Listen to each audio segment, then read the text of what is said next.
Hi Oliver, nice to meet you. Happy birthday, by the way. Thank you. Oliver, if I can start off by asking you about Borna Sosa, the Croatian left back, joined in July 2025 this summer. Had a very productive spell at Stuttgart, over 105 appearances, played with Croatia in the World Cup and many European competitions and big tournaments as well. How important of a player is he going to be for Crystal Palace this year? Yeah, we could see it now that we knew it for many months that we need a second left wing back. We had the last autumn we had just T Mitchell, then we brought in Ben Chilwell because also T, sometimes needs to rest. He played an excellent season for us. T Mitchell is very reliable, and then the opportunity came up to sign Borna. I know him from Germany, and I think now it's getting him back into his best shape, because it was really outstanding. He had 120 games in the Bundesliga and 50 assists for a left fullback, and most of the time he played a fullback. And we were looking for also a more attacking left wing back. With T, we know exactly he's one of the best defenders in the league. But also sometimes against the deep block, it's also maybe not his biggest strength, creating a lot of assists and being and scoring many goals. So then we're looking for a more attacking left wing back, and this is what we see in Borna.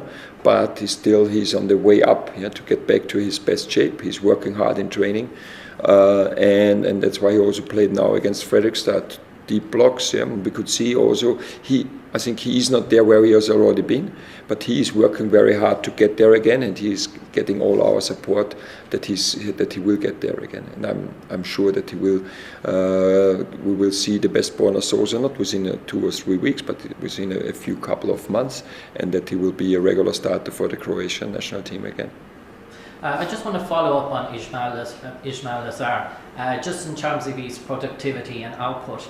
I suppose last year 8 goals and 38 appearances, 1 in 2 this year. And I suppose in his time in Watford in the Premier League, he scored over the 2 seasons 10 goals in 40 appearances. I'm just sort of wondering, with his talent and his flair, should he be reaching double figures in terms of goals? Is that something, a standard you've set for him in terms of? Obviously, he has the talents like Zaha, Balassi in the past, but should his goal output be higher? It will be, I'm sure. When we see last season, and he didn't start at the beginning of the season for us because he wasn't ready. Again, no preseason, no game for months, and we needed to give him. It was needed to give him time to adjust to the way we are playing, to get fit, to get match fitness. And we could see at the beginning when he played 1 game, and this was I think at Villa in the EFL Cup, the Carabao Cup. We had to rest him because his all the data were so high that we were worried about a muscle injury because he's so fast, and now it's not a problem playing every third day anymore. So I think it will happen. I don't have to tell him that he sets a personal goal, or I tell him I expect 10, 12, 14 goals. I just think it will happen because how he's playing, how we are playing, it suits together, and he will get chances, he will get into situations where he scores, and he will do it. So I think he will have double goals at the end of the season.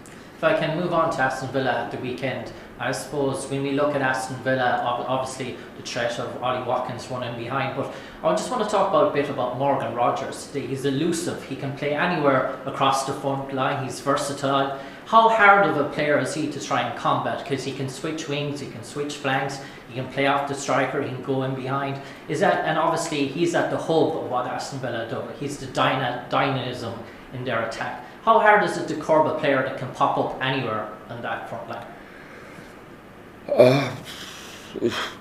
It's not just him, but it's always, when we defend and when we want to control the opposition's attack, it's not just that we're talking about one single player.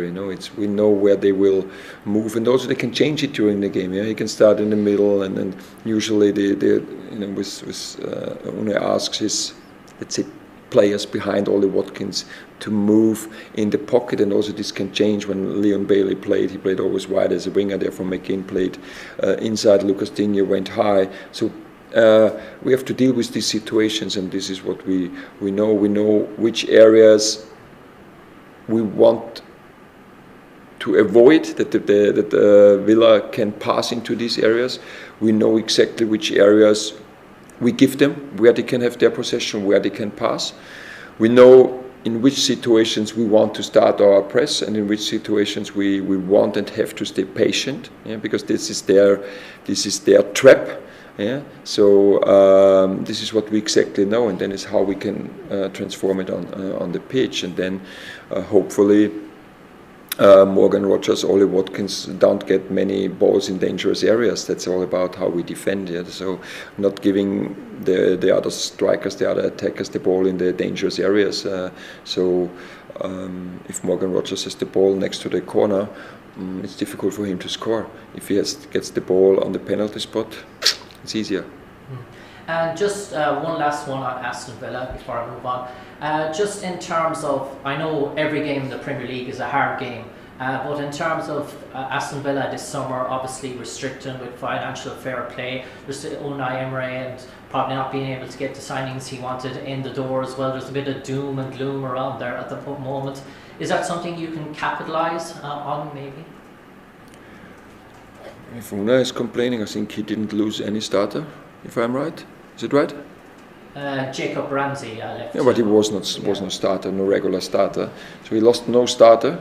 So we lost Eberechi. So who can complain? Okay.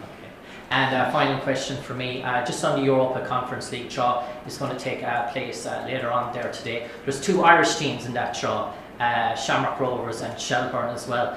And there's high possibility that Crystal Palace could draw one of them in terms of that. So is that a great, the possibility of an Irish-English derby going to Tulka Park in Dublin, going to Tallaght Stadium, almost have to feel like an FA Cup game, to be bouncing, and is that something that you might be looking forward to, that sort of feeling Crystal Palace get? Honestly, we spoke yesterday. I spoke to Paddy McCarthy, my assistant. He's Irish. He's also assistant of the Irish national team.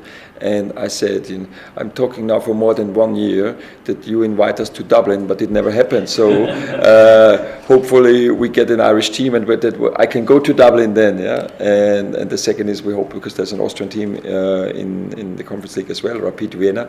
So then also would be nice to go to Austria and playing them. So then we have the connection within the coaching staff, and yes, we hope that we get one. And again, otherwise Paddy has to invite all of us to Dublin, because he's always praising Dublin, what a nice city. But short commute for a away game.